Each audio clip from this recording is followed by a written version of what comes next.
بسم اللہ الرحمن الرحیم۔ اللہ کے نام سے شروع کرتی ہوں اپنے آج کے دن کا آغاز، جو بڑا مہربان اور نہایت رحم کرنے والا ہے۔ میری طرف سے آپ سب کو السلام علیکم۔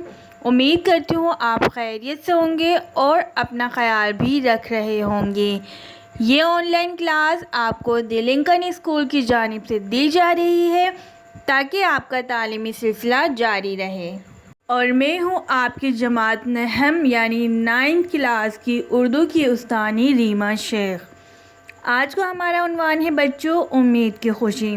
جیسا کہ آپ کو معلوم ہے بچوں کہ ہم نے پچھلی بار اس سبق کی بلند خوانی کی تھی اور اس سبق کو سمجھا تھا۔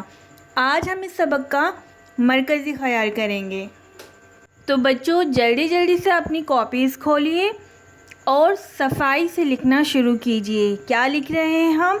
مرکزی خیال۔ سبق امید کی خوشی کا آج ہم مرکزی خیال لکھ رہے ہیں، تو کاپی کھولیے، شروع کرتے ہیں۔ بچوں سب سے پہلے ہم مصنف کا تعارف لکھیں گے، اس کے بعد ہم مرکزی خیال لکھیں گے۔ تو تعارف ہے مصنف کا۔ سر سید احمد خان ایک عظیم سیاستدان تھے۔ انہوں نے اپنی تمام زندگی قوم کی خدمت کے لیے وقف کر دی تھی، اس لیے آپ کی تحریر کی نمایاں ترین خصوصیت معاشرتی اصلاح ہے۔ آپ بہت سادہ اور بے تکلف انداز بیان اختیار کرتے تھے، اور اس سبق کے مصنف بھی سر سید احمد خان ہی ہیں۔ مرکزی خیال شروع کرتے ہیں اب۔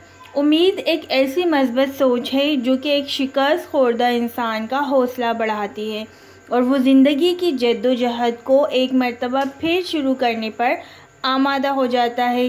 امید آسمان سے روشنی کی ایک کرن بن کر نمودار ہوتی ہے اور دکھی دلوں کی تسلی بن کر انہیں شاداب کر دیتی ہے۔ امید سے حاصل ہونے والی خوشی انسان کی صلاحیتوں میں اضافہ کرتی ہے۔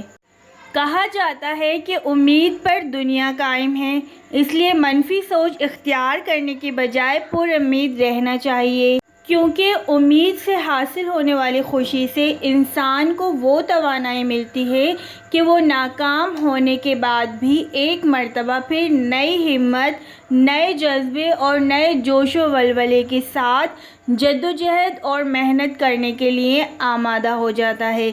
بیٹا میں آپ کو بتاتی چلوں، مرکزی خیال کسے کہتے ہیں؟ مرکزی خیال اسے کہتے ہیں کہ جب بھی ہم کوئی تحریر پڑھتے ہیں، کوئی سبق پڑھتے ہیں، تو اس میں ہم چھوٹی سی تحریر میں، چھوٹی سی بات میں اس سبق کا مقصد بیان کر دیں۔